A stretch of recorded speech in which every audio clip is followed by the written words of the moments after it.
All right, everybody. UnHappy Thursday. Coming to you live once again from the humble abode here. This is the UnHappy Gilmore Show, powered by Green Legion Radio and part of the Green Legion Radio family. We thank you, as always, for joining us from wherever you may be and whatever device you're using to stream us on YouTube. So please pull up a chair, turn up the volume if I'm not loud enough for you. Use the company dime if, God forbid, you're still stuck at work. Crack open a cold one if that's your thing on a Thursday night, and let's try to have some fun as we put an end to day 4 of this week's hostage situation and look forward to tomorrow being Friday. I am off tomorrow. I am off until I don't go back to work till next Wednesday at this point. In the room, Lou Mancini. Hey, crazy kids. What's up, my friend? Captain Debs jumping in. Good day, mate. How the hell are you guys? Big weekend out here. We've been looking forward to this.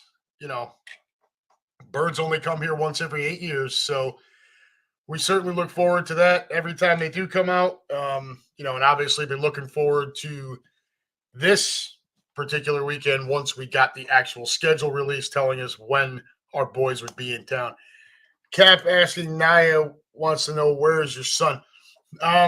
Well, Grady's down in his room being a 17-year-old. And Liam is out with Michelle getting the last things for his Halloween costume thing. Grady just picked his up today.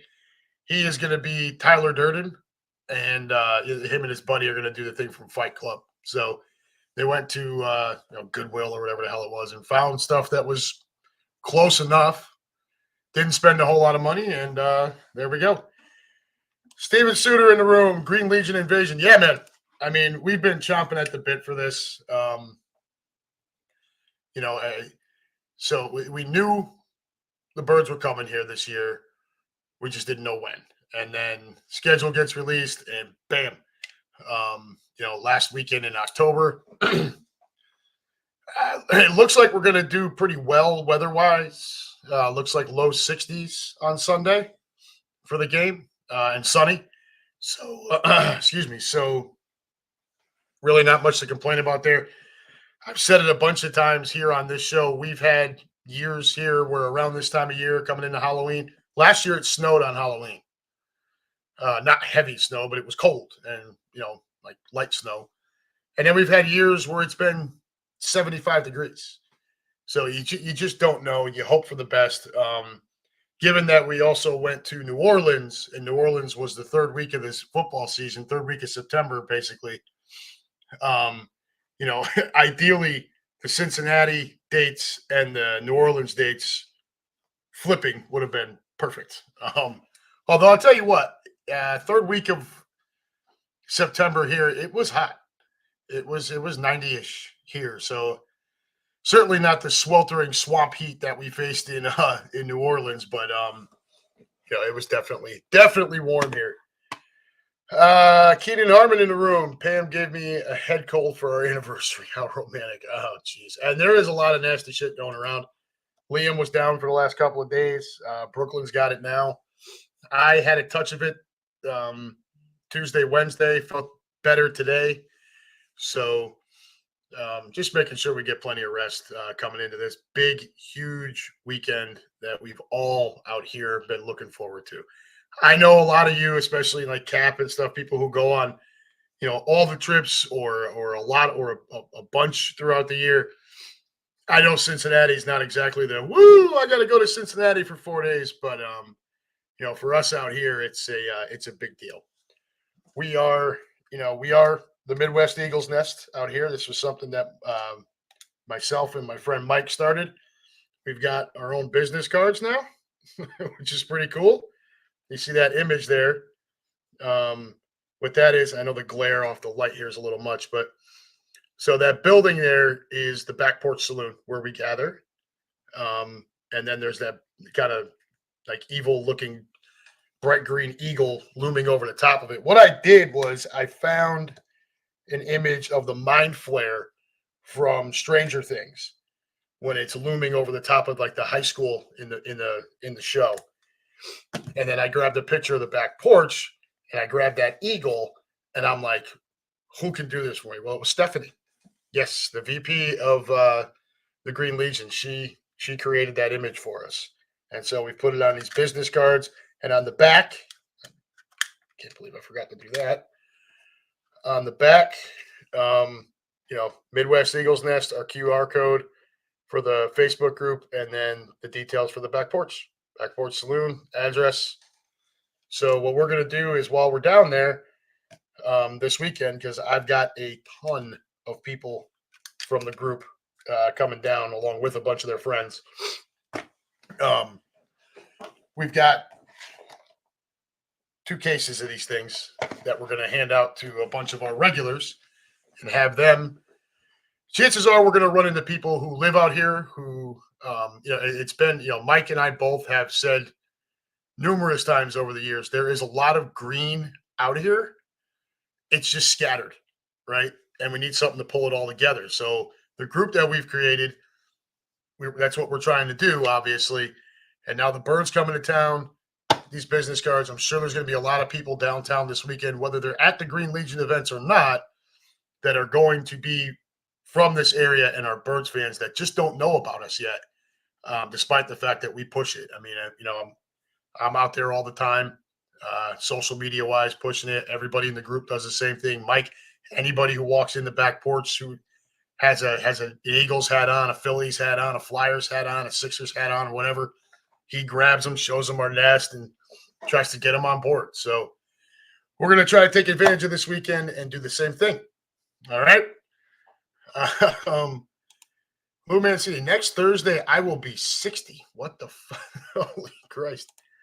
Well, good for you, man. So next Thursday, we'll give you a big birthday shout out. Big happy anniversary shout out to Keenan and Pam. Saw the post earlier today. So happy anniversary. I'm sorry you're not feeling well. And 2 birthdays that I want to mention, 3 really. So first and foremost, I have friends down in the Tampa area. My friend Kidder, his name is Joe Kidder, but we just call him Kidder. His wife Alicia, an absolutely wonderful woman. Her birthday today, so happy birthday, Alicia. We also had Ash. Sorry, mind drew a blank for a second. The newly married Ashley Dominguez of the infamous Lou and Ashley. It is her birthday today as well. So happy birthday to you. And then in our group here, Midwest Eagles Nest, Debbie Thompson, who with her husband Dave, if you guys remember a year ago, Dave came on the show. He's from Philly, sat with me for an hour and a half, I think, and we just picked his brain about all things Philadelphia sports. Great show, great guy, great family. And so it is Debbie's birthday today as well, and happy birthday to her too.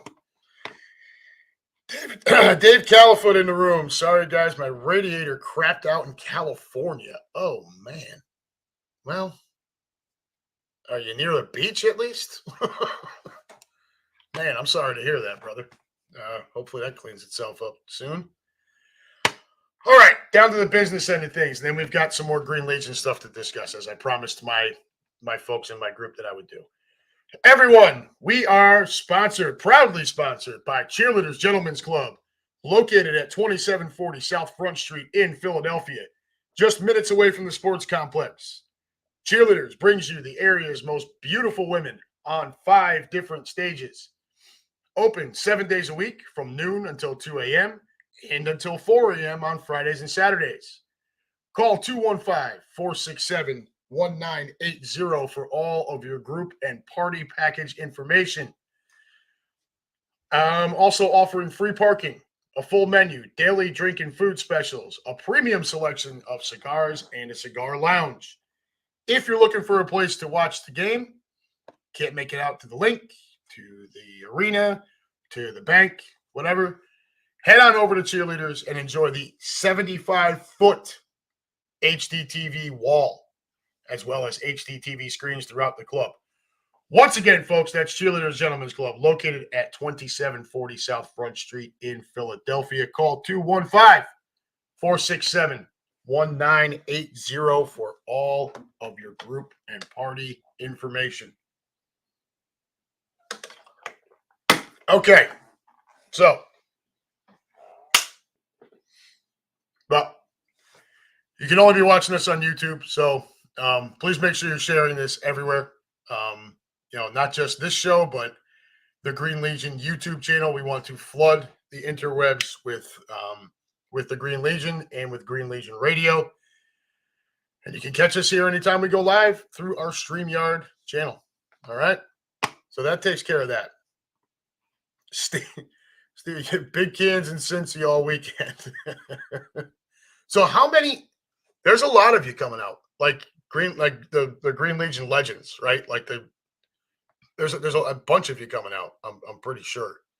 So that it's going to make for a fun weekend. Right now, so our tailgate is sold out.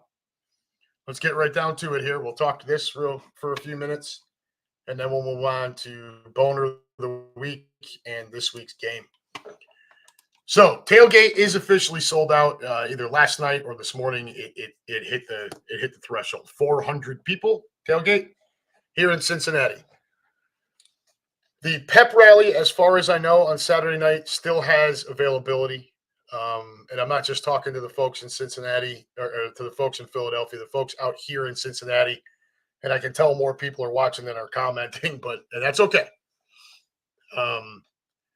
Pep rally, as far as I know, is still available. Tailgate is sold out. So if you did not purchase the tailgate, sorry about your luck. Now, as I promised my group, and as a lot of you already know for having been out on the road or home tailgates with the Green Legion, here are things you are going to need. Your tailgate badge that has to be worn the entire time at the tailgate. If you come walking up and you tell us it's in your purse, we're going to stop you and make you put it on. If you're wandering around inside without it on, we're going to stop you and make you put it on. All right? You have to keep that thing on. And that is because this is a private event. And, we don't want just randoms walking on in. We had a little bit of trouble with that in New Orleans. I know Michelle came and grabbed me. I went and talked to the security team that was out by the doors to get out to the to Champion Square there. And they're, nobody's getting by us as a person is walking in. I'm like, okay, guys, this is what I'm talking about. No badge, no entry. It's that simple. All right. For those of you who purchased the pep rally Saturday night from 7 p.m. to 10 p.m. open bar, there will be a wristband. It will not look like the rubber ones that you see a lot of us wearing. I know Captain Demps has like a billion of them. I wear a bunch. This is just kind of your paper wristband that adheres to itself. That is the wristband that we're talking about. You have to, if you're coming to the pep rally, if you purchase that, you have to wear that on your wrist at all times during the pep rally. Same as the tailgate badge. It's not optional. Again, if you walk in, it's right here. Okay, put it on, or please get out of everyone's way. And once you put it on, you're fine. But until you do, mugats. Green Legion wristbands. Okay, that would be more like these. Okay. Green Legion wristbands for specials at the Filson. The Filson is our base of operations for the weekend. That is where the pep rally will be on Saturday night from 7 p.m. to 10 p.m. That is where the tailgate will be on Sunday from 8 a.m. to noon. The Green Legion wristband will give you specials at the Filson, which is $2 off domestic drafts, house wines, and well drinks all the way through Tuesday. Okay? Saturday through Tuesday. That's it's a pretty sweet deal, to be perfectly honest with you. The Filson, I know you folks in Philly don't know. Some of you in Cincinnati may. You have the banks right down there where the stadiums are. There's a street called Freedom Way that runs right in between them. Filson is right smack in the middle of it. It's actually closer to Paycor Field than it is Great American Ballpark. So, your drink prices are going to be high down there as it is. This wristband, the rubber one that you'll get when you pick up your stuff, $2 off domestic drafts, house wines, and well drinks from Saturday through Tuesday at the Filson, our base of operations for the weekend. Okay? Flights, you guys all know what you're doing. Okay. Check-in times. Very important. Check-in times. And I don't mean checking into your hotels. Check-in times to pick up your tailgate badge, your pep rally wristband, and your Green Legion wristband. Saturday from noon until 3 p.m. at our hotel, which is the Hyatt Regency Cincinnati. We'll be in the lobby. All right? Also on Saturday from 5 p.m. to 8 p.m. at the Filson. Keep in mind, the pep rally starts at 7. If you have not yet picked up if you did not get to the noon to 3 check-in and you have purchased pep rally wristband, get your ass over to the Filson. Don't just walk up at 7 o'clock and think there's not going to be a line, because there will be. All right, get there, get your stuff. Sunday morning from 7:30 a.m. to 10:30 a.m. at the Filson, which is also, like I said a few times, our tailgate location. You can pick up your tailgate badge there. Obviously, if you hadn't picked up your pep rally badge, your pep rally wristband, and you paid for it, well, you missed out. That's on you. 7:30 a.m. to 10:30 a.m. at the Filson on Sunday morning. The tailgate starts at 8 a.m. You have paid for the 4 hours of time, 8 a.m. to noon. I highly recommend you get down and see us on Saturday, either from noon to 3 in the hotel lobby or from 5 to 8 at the Filson. Okay? If you wait until 8 o'clock and walk up to the tailgate, there will likely be a bit of a line, and you still have to give us your name. We have to check you off the list. We have to give you your stuff. You are only cheating yourself out of time. Important to note. Just like here we go. If you don't want to stand in line in the morning at the tailgate, it's supposed to be 39 degrees at starting time. Also, to keep in mind, the Green Legion staff has been working overtime for the last 2 months. If you are not at the tailgate by 10:30, the check-in desk will be closed. There is nothing I can do about that, nothing anybody's going to do about that. Okay? Again, the pep rally starts at 7 p.m. at the Filson. There is no food included with the pep rally. I've been asked that a number of different times. No food included with the pep rally, but their kitchen will be open. You can order off their menu, and you just pay regular price. Tailgate starts at 8 a.m. and goes until 12 p.m. 400 total capacity. We are at that mark. There is capacity for 250 people inside and another 150 outside. Also keep that in mind for those of you that want to fart around and wait until Sunday to come get your badges. The longer you wait, the less likely you are to be able to sit inside.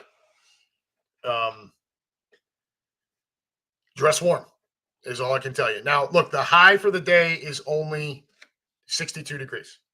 All right. So the morning is going to be chilly. For those of you that have tickets with us with the Green Legion, we are going to be in the upper level of the north end zone. The sides of the stadium go up one level higher to 300s. We will be in the 200s, one deck lower. but still top of the end zone. The city will be directly behind us. The river will be out across the other side of the stadium. For those of you who were here 8 years ago, we were in the end zone on the other side. That was the south end zone at the river. This time we're on the city side. So just for logistic purposes. Wind will come off the river. While it's supposed to be sunny and 62, it may feel a little cooler than that up there. So if you're not big on that, just make sure you're dressed appropriately. All right. One other thing to keep in mind, and I always back Quimby up on this. If we see anyone not offering their seat to our more experienced or seasoned members, or people who are looking for a place to sit down to eat their food, I promise you there's going to be well, just read the email. You get the point. Your game tickets, for those of you who bought game tickets, be sent to you by Saturday at 2 p.m. If you asked to sit in a group, only one person from that group will receive your tickets. All right? So there you go. For the folks from my Midwest Eagles Nest here, I will continue to preach all of this to you. I know it's a lot for some of you. I know there's a few of you that come down from Dayton, which is an hour plus to get down to the banks there. So especially if you didn't purchase pep rally or you're not staying in the area here, I totally get it. You don't want to have to make 2 trips because you're just going to the tailgate. Look, these are the check-in times, folks. Again, to reiterate, Saturday from noon until 3 p.m. at the Hyatt Regency Cincinnati in the lobby. Any of my folks out here that need that address, let me know, and I will get it to you. Also on Saturday from 5 p.m. to 8 p.m. at the Filson, which is where the pep rally is. And then on Sunday morning from 7:30 a.m. until 10:30 a.m., also at the Filson, the tailgate location. So that's your stuff, okay? That's where you're going to come pick up your stuff. That's where you're going to do all of that fun. Let me plug this in before I didn't even realize my laptop was dying. There we go. All right. So not seeing any questions from my group out here. I try to communicate to these folks as best as I can, but ultimately, once the weekend comes, and you've all been aware of when and where to be where you need to be to get your shit. All right, but if anybody from the Midwest Eagles Nest has questions, just reach out. I'm happy to answer whatever questions you may have. Okay, that's out of the way. Let me get over the room here because you guys have been going at it. Let's see here. Keenan Harmon, Cheerleaders Girls are great busmate. Steven Suter says 13 legends heading out. That's going to make for an awesome trip. Can't wait to see everybody. Be a good time. Captain Debs, we know.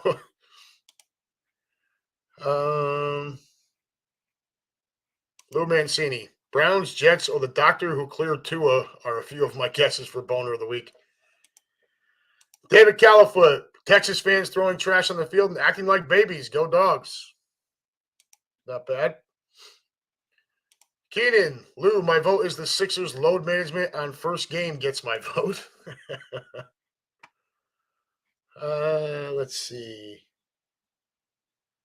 Keenan, I won't be in Cincinnati, so make sure Super Sam doesn't start any bar fights. Well, you know what?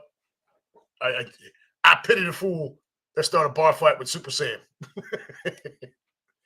Califoot says the Celtics won by like 50, if anyone missed it. Wasn't quite 50, but that was a proper rogering they put on the Knicks on opening night. No question about it. Celtics come out looking very much like the defending champions that they are. All right? There's no way to knock that team. They are deadly. Obviously their three-point shooting is the bread and butter of that team, but They can beat you a bunch of different ways. They defend. Not only do they shoot well from the perimeter, but they defend the perimeter excellent as well. So they are a problem. We're probably going to get Grady on here again sometime in the next couple of weeks to talk a little basketball. Mancini says, "What's your connection with Boston? Aren't you from Jersey?" Yeah, California. Yeah, I went to school in Boston. Yeah, that's where he's got. I asked him that question a while ago too. So if Califoot's a mixed bag, he's kind of all over the place, but yeah, those are his boys. So got to tip your cap to them. They were absolutely amazing on opening night. No way. I mean, there's no way to look at it and be like, well, it was this, well, it was that. No, it was just Boston was just better significantly, especially that night. So there you have it. And it makes me sick to say that because I hate everything Boston sports. But be that as it may. All righty. So, you get it. I like Califoot here with the Texas fans. Okay. And I loved Kirby Smart. Now, Kirby Smart, if you didn't watch the game or see his reaction, he was furious and absolutely rightly so. Now, look, the initial call was wrong. Okay. It was. That was a bad call. However, the call was made. And in case you didn't watch or you didn't see it throughout the week or whatever, didn't hear about it, it was such a bad call that the fans, and by fans I mean mostly students, started just chucking shit onto the field. Beer bottles, whatever it was. To the point where the coach had to go and try to talk. So it ends up forcing a timeout on the field. During that timeout, the refs get together, discuss the play, and they overturn the call. And that is where we have an enormous, enormous problem. And that's why I do think this is a great candidate for Boner of the Week, but it's not going to be my only one. Much to what Kirby Smart said after the game in his postgame. And I give him a lot of credit for not yelling and screaming and stomping and slamming stuff at the press conference. I mean, look, had they lost, maybe he would have, but I don't know. But he just flat, bluntly says, something to the effect of all we're doing is teaching people, and especially college kids, that if they don't like the call, they can just throw shit all over the field and get it overturned. So what does that do? Right? It sets a bad precedent, first and foremost, obviously. It also puts players, coaches, refs, and everyone else at risk, and other fans at risk of serious injury. Let's be honest, they're supposed to be all aluminum in the crowd. Don't act like these kids and people don't sneak shit in. Glass bottles, whatever, batteries, who knows? Somebody has one of those battery backup things for their phone. Whip that out onto the field and clunk someone in the head with that. Yeah, you're going to do some serious damage. Not good. It's not a good look, and a very, very, very poor job by the referees. I understand the initial call was wrong, and you recognized it, but it's not a reviewable play. So once the call was made, regardless of what these fans do and overreact like, you can't then go and overturn it because of what we just said, because of what Kirby Smart said, because of what all of your sports experts throughout the week have been saying. You're just telling college kids that they can just throw a fit and act like animals and put everyone else around them at risk of serious, serious bodily injury just because they don't like a call on the field. That's just not how this is going to work. That if that stuff were to continue, let's say next weekend, Ohio State comes to Happy Valley to play Penn State. And let's say the same type of scenario happens, right? And Penn State gets hosed on a bad call. And the fans all go berserk and start whipping shit out onto the field. And you overturn it again. Dude, you can't ref that way. You can't. What'll happen is, and what should happen if this sort of thing continues is, Let's just go back to where you can't buy alcohol at collegiate sporting events anymore. Cut all that shit out. Because let's be honest here. Who are the people who are normally doing stupid shit like that? Right? It's drunk people, namely drunk college kids, right? They're all full of liquid courage. I'm going to throw my beer at that ref's head for my I mean, you're freaking 40 yards away and you can't throw for more than 20 and you end up hitting a player or, a coach or a cheerleader or, someone from the media, cameraman, something like that. It's just a terrible job by those refs. You cannot do that. It's awful.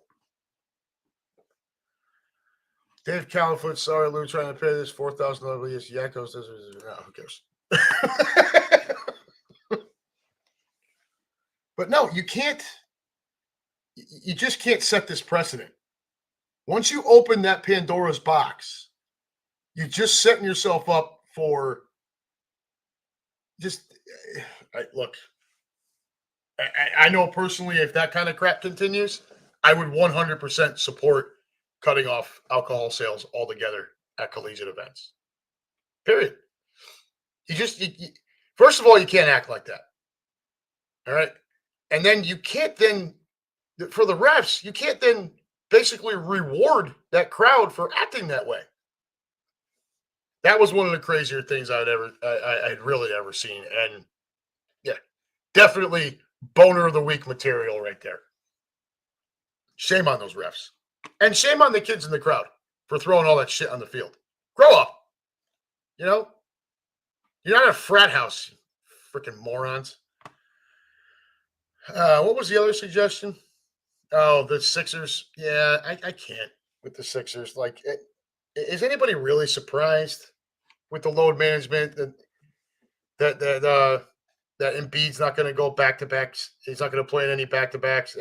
Nobody should be surprised. And Paul George, hey, look, when the Sixers went and got him, I'm like, yo, if that team stays healthy, they're going to be a menace. But here we are already. He's hurt. Look, I honestly believe, and I said this last year, I think it's time for the Sixers to start moving away from Embiid and start really building around Tyrese Maxey. Look, that series against the Knicks last year, that series is only a series because of what Tyrese Maxey did. I know Embiid got his, but without Tyrese Maxey doing what he did, that series the Knicks might have swept them. I just think, yeah, Califoot, nail on the head. Embiid is a stiff. I don't look incredibly talented man.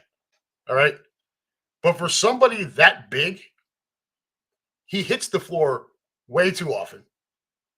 And he's constantly hurt. And now he's not going to play in back-to-backs. Like, who the fuck do these guys think they are? Look, I mean, if you got to do the load management because that's just the way it is now, then there's nothing any of us can do about it. What I would tell you is you should never be allowed to load manage when you're playing a road game.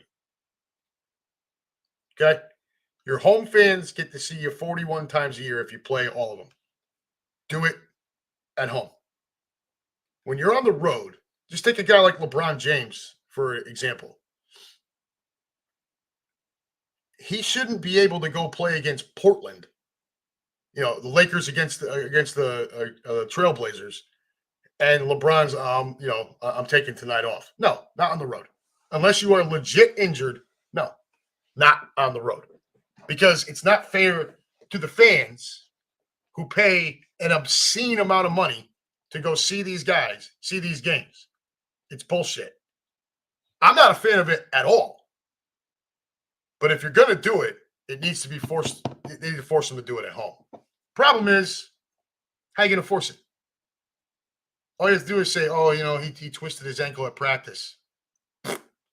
Have some doctor write up a thing that says, yeah, I saw LeBron this afternoon and, his ankle was slightly swollen and we just think it's best he takes tonight off. And there's nothing you can do about it. It's a complete crock of shit. So, yeah, I mean, but that's an ongoing problem, and it's getting worse. Hey, look at Kawhi Leonard is out already. Like these guys they don't want to play basketball. They just want to sign contracts and get paid for doing nothing. That's it. The idea used to be we're going to pay you for what you're going to deliver. These guys want to all get paid hundreds of millions of dollars for what they've already done and not have to deliver going forward. And it's bullshit. Califoot, I love seeing 29 threes. I know, dude. I watched, they were trying so hard to break that record and just couldn't get that last one to go down.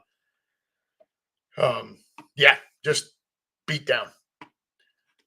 Lou Mancini, college kids going to be drunk with or without alcohol sales at the stadium. Yes, agreed. But if you don't sell it at the stadium, they don't have cans of beer to throw onto the field. And they're not getting more drunk. I guess is my point. They don't have as many projectiles to throw out there. And they're not getting as drunk. Keenan Harmon, I don't work, I don't get paid. Apply those rules to the NBA. Yeah, I get it. Califoot, you are all over the country all the time. The time you sacrifice away from your family is work enough for what you get paid. That is, I couldn't imagine being away from my family as often as that. It's and it's really a thankless position too. So, Lou Mancini, after surgery on his meniscus, he shouldn't have played in the Olympics. I think that's fair too. Keenan Harmon, you get paid to sit on your big ass Califoot. You don't even have a clutch pedal, you lazy bastard.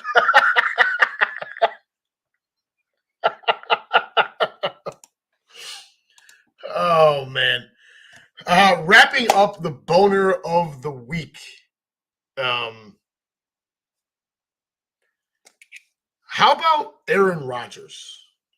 And no, I'm not talking about his continued aloof, looking like he honestly looks like he doesn't give two shits what's going on out there. My personal opinion, I think he was invested and he was all in. And then when he ripped that Achilles last year, with as long as it took him to rehab and get back, I think he's just trying to get through this season, get the last bit of his contract and get out. I think he's done. Man City, I'm not talking about the Jets. I'm talking about a Jet. I'm talking about Aaron Rodgers. Now, look, hey, you know what? We can throw the Jets in there too. Yeah, let's fire the head coach, but we kind of already did that.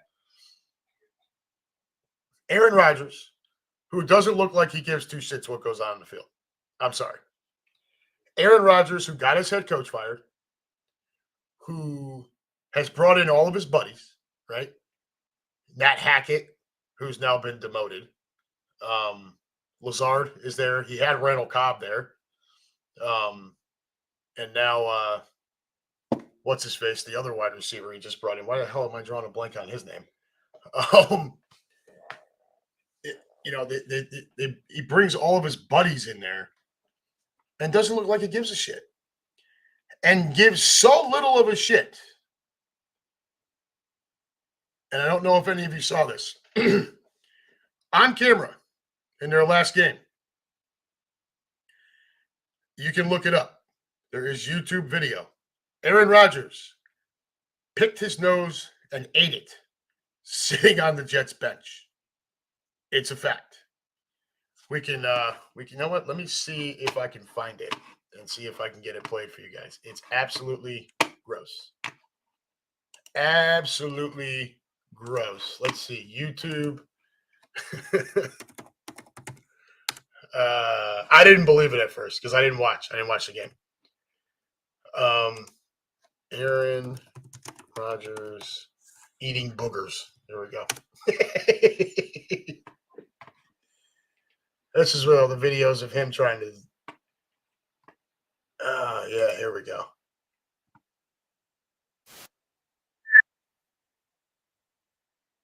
That. Okay, now we want to share the screen. Present. Share screen. Aaron Rodgers eating boogers. Share.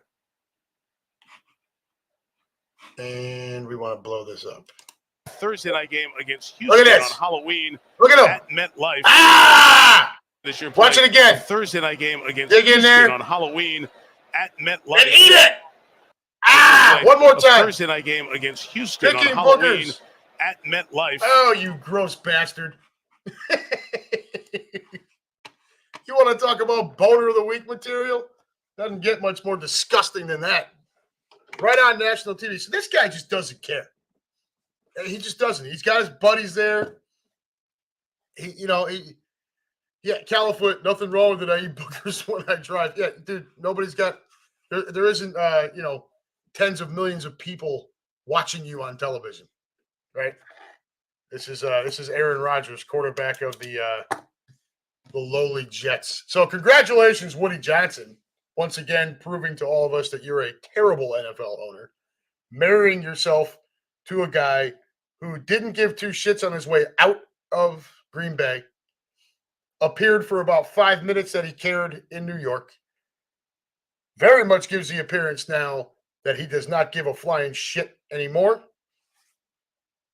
and he's picking his nose and eating it on national television. Way to go. There's your boner of the week, all wrapped up into a segment there. Good job, guys. Mancini, that answer about not listening to you guys, aka the media, was pure Rodgers. Yeah, he's a dick. I saw Spalding would have been proud. Keenan Harmon, Aaron had psychedelic mushrooms stuffed up his nostrils. Nice. Yeah, there you go. So we had boner of the week. Nice call, Lou. Lou's on his game tonight.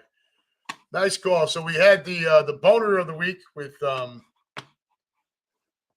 previous two, and then now we have the booger of the week with Aaron Rodgers. Digging for gold and eating it on national television. Nice job, Aaron. Way to go. All right. We've got about 10, 15 minutes left. So we're going to put up the link, and then we're going to talk Birds versus Bengals, and then we're going to get out of here. I got laundry to finish up, and I got to get ready for a massive weekend here. So, tail of the tape. Well, since the Bengals became a team, the Eagles and Bengals have played each other, 14 times. Our record against the Bengals is 3 wins, 9 losses, and 2 ties. How? I don't know. You're talking about an expansion franchise at first, and then they've gone through lulls where they've been awful. I don't know how that happens. The last time we've beaten them was like Christmas 2020, I'm pretty sure. The last 5 meetings against the Bengals, we are 0 wins, 3 losses, and 2 ties. 16 years ago, the McNabb game here, the tie, where then after the game, McNabb embarrasses us all even more by saying he didn't realize that the game could end in a tie. Yeah, you're only a professional NFL quarterback, one of 32 of those jobs on the planet, and you didn't realize that a game could end in a tie. Thanks, Donnie. Appreciate it. Have one on me, dude. I was at that game. It was freezing freaking cold out here. We also tied in, 2020?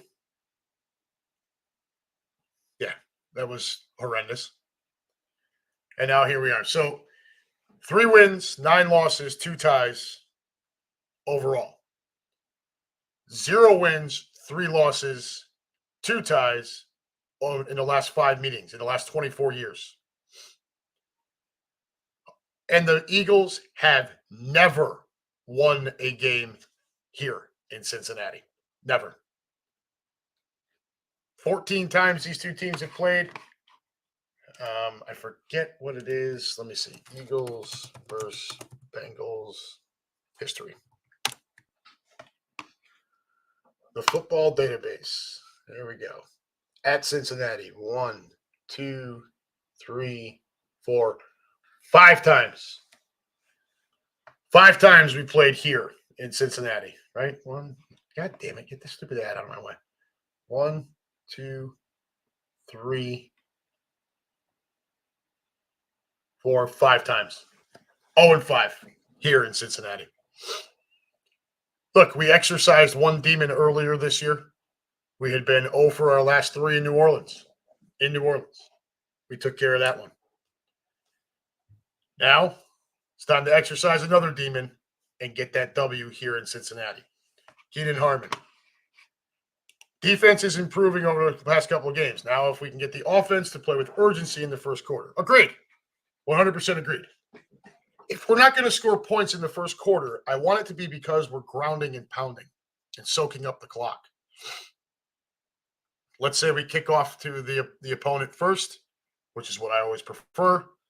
They take 3 minutes off the clock, maybe get a field goal, don't score at all. We get the ball with 11 and a half to go in the quarter. And, 6-7 minute drive. Maybe it ends in a field goal. Maybe it ends in a touchdown. You know what I mean? Like, it doesn't have to always be about putting up 14 or 21 in the first quarter. But getting nothing in the first quarter, we 100% agreed with Keenan. We have got to get on the board quicker. Hopefully that changes this weekend. Another part of that defense that I will say here, and I'm going to bring it up because we've played some pretty shitty opponents the last couple of weeks. Right? The Browns stink. The Giants are awful. And so while our defense has looked better,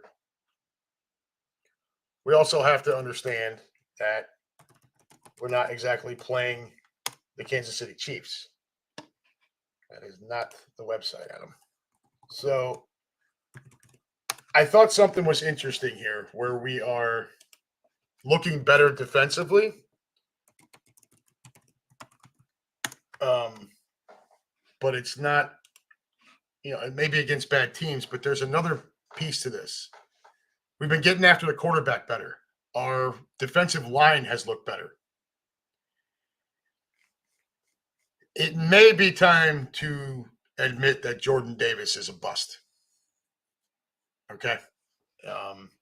I don't like saying it, but excuse me. Over these last few games where we have been getting after the quarterback better,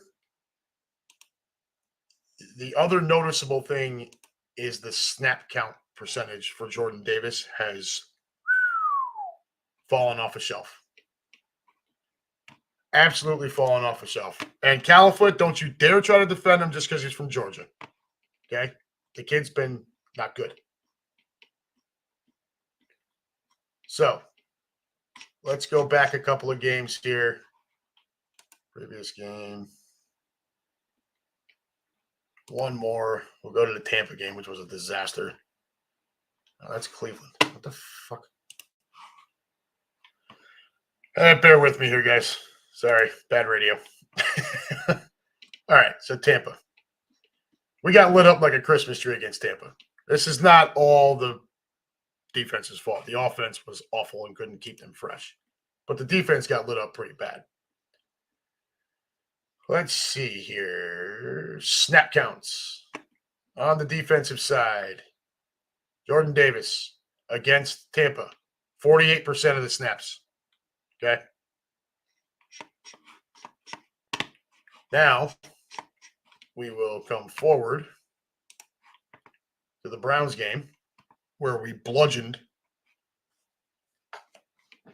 We only dumped him a couple of times, but his the amount of times that Watson pervert spent on his back were snap counts in this one. We've gone from 48%, he goes down to 37% against the Browns. Okay. Now we go in against the Giants, where we really beat up the quarterback, and the defensive line looked outstanding. Jordan Davis all the way down to 21%. So his snap percentages are coming down week to week. And as that's happening, our defensive front is looking better. This is not a good look for Jordan Davis. All right. This was a kid that we were all very, very happy to have drafted. I know Quimby was all over it when he was still doing right on cue back then. I was with him on it. The kid is a big, strong,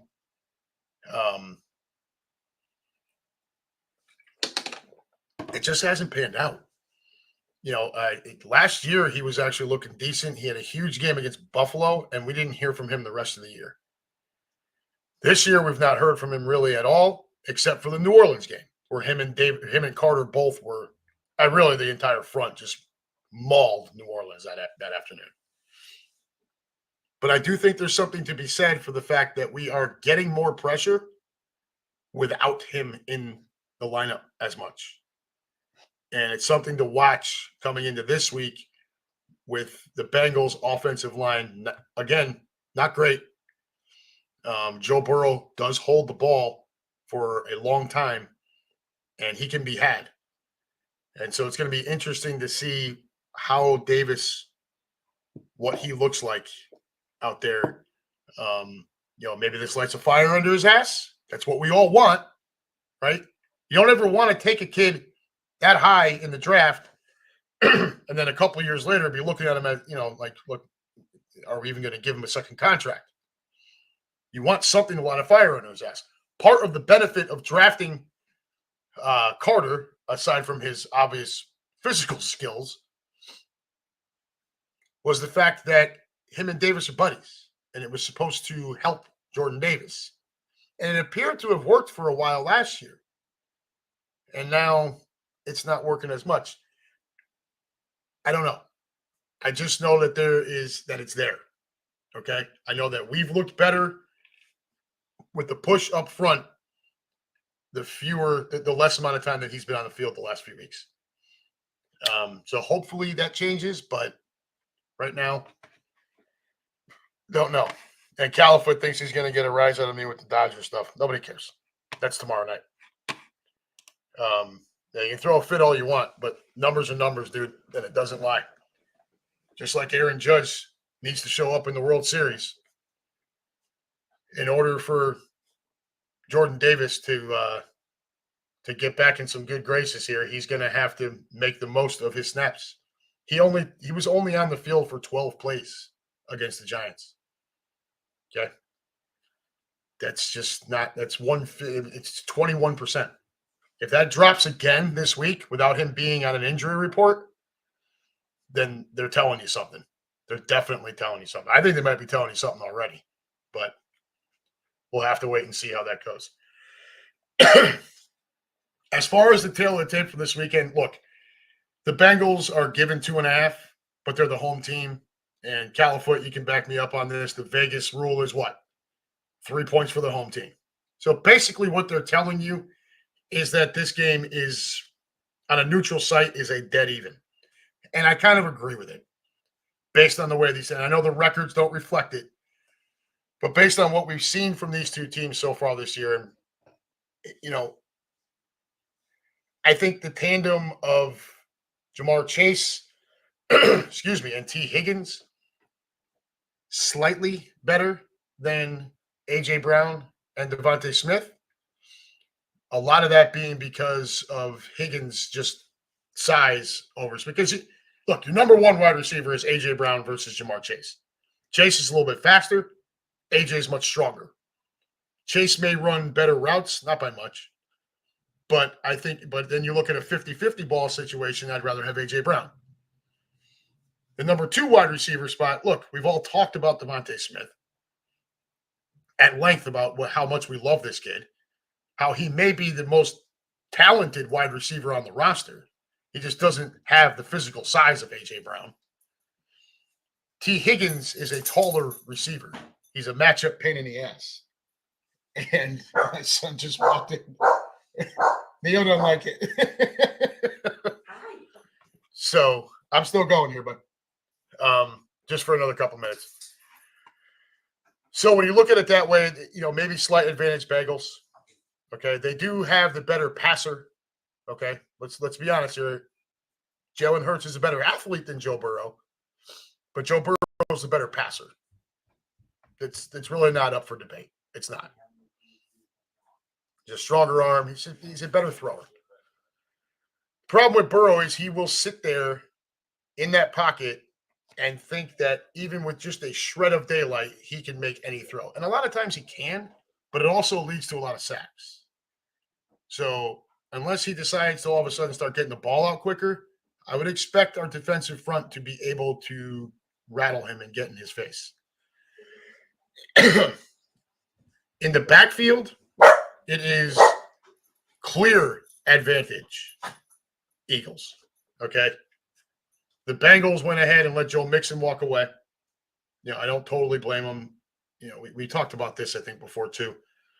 They let him walk away, didn't want to pay him the money.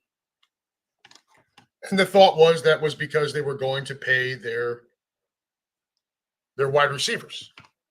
One, the other, or both of them. They haven't paid either of them. And they went and brought in Zach Moss, who was the backup in Indianapolis, to Jonathan Taylor. And it's running back by committee, but with a bunch of number two, RB2s and RB3s. Unless we do something terribly wrong defensively, there's nobody in their backfield that really should frighten us at all. On the flip side, we have Saquon Barkley. And look, Kenny Gainwell has actually been pretty decent coming in to give Saquon a breather. I think the Eagles have been pretty smart with managing Barkley's time and keeping him fresh, keeping him healthy. So run game, definitely advantage Eagles. It's not close. On the defensive side,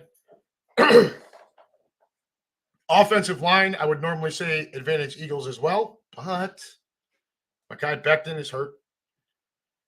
Mailata's out, and now you're going to have the Bengals line up Trey Hendrickson over Fred Johnson. I like Fred Johnson. I think Fred Johnson does a nice job filling in. Did a good job to fill in for Lane. Did a solid job this past weekend against a Giants front that can get after the quarterback. The Bengals defense is not set up a whole lot differently than our last two opponents. They get after the quarterback pretty well. But behind that, they're not all that good. Defensive line, Hendrickson, Chuba Hubbard, these guys are problems. All right. And, without, you also don't have Goddard there. So they're going to have to get creative and help Fred Johnson out over there or help, I expect Lane Johnson to handle it if Hendrickson's over on his side. But I got a feeling Fred Johnson's going to see a healthy dose of Trey Hendrickson on Sunday. Linebacking core, now Zach Bond not practicing. So batter up Jeremiah Trotter Jr. Looks like he may very well get his first start or get a whole bunch of playing time this weekend. Him and Nakobe Dean, I don't know, guys. Mike Gesicki is the Bengals tight end. Very strong pass-catching tight end. These kids are going to be asked to, play some coverage on a guy like that. That's a problem.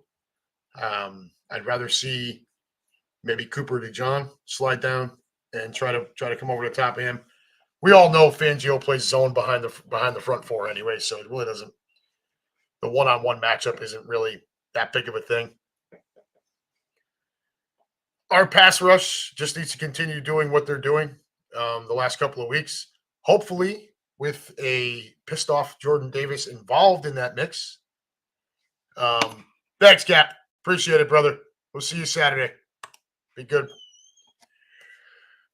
But the back end of the Bengals defense is not all that strong. They're not horrible by any stretch of the imagination, but they're not all that strong. Whereas I think we are very talented on the back end of our defense. Quinion Mitchell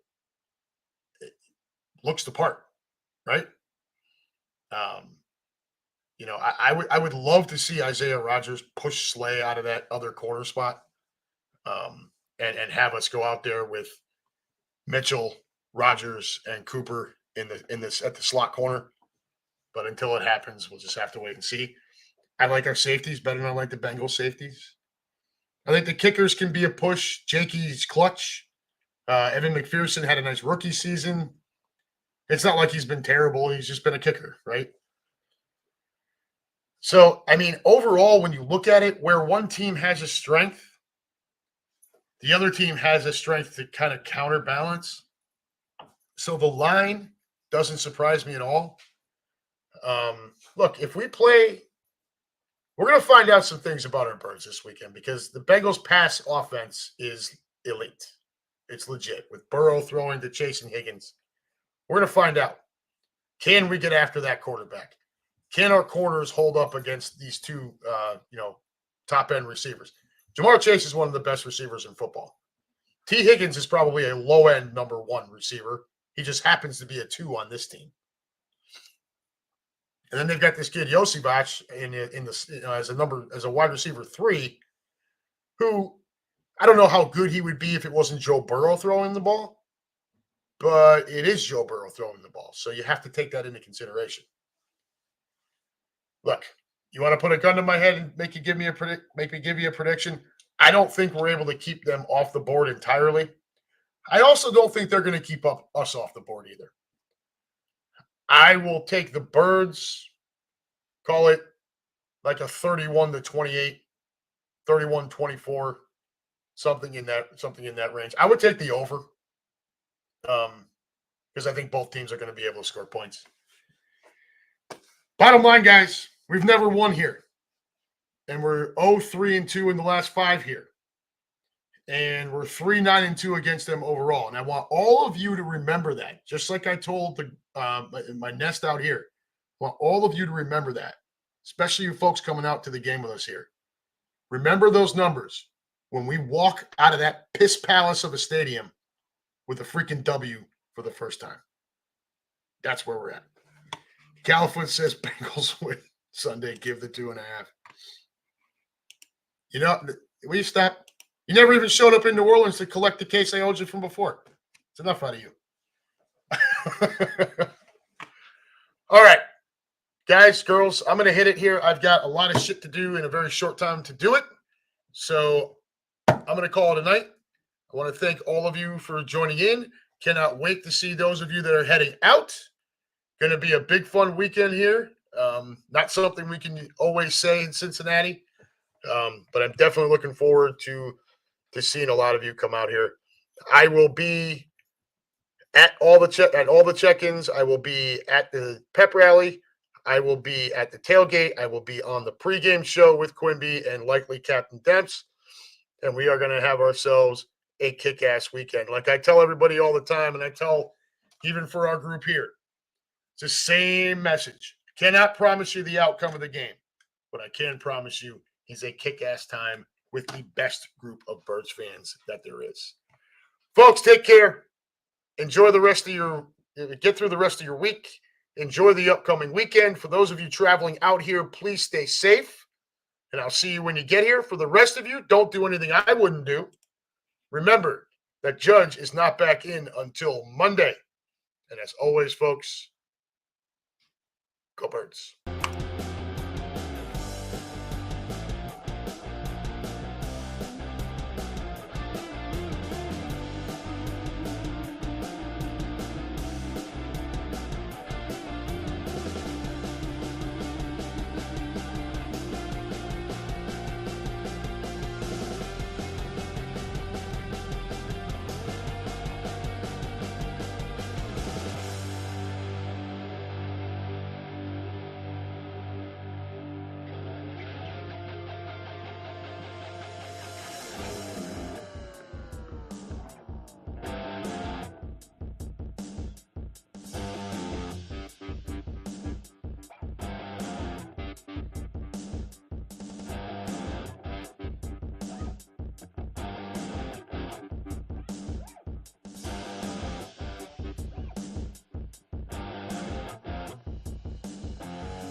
All right, kids.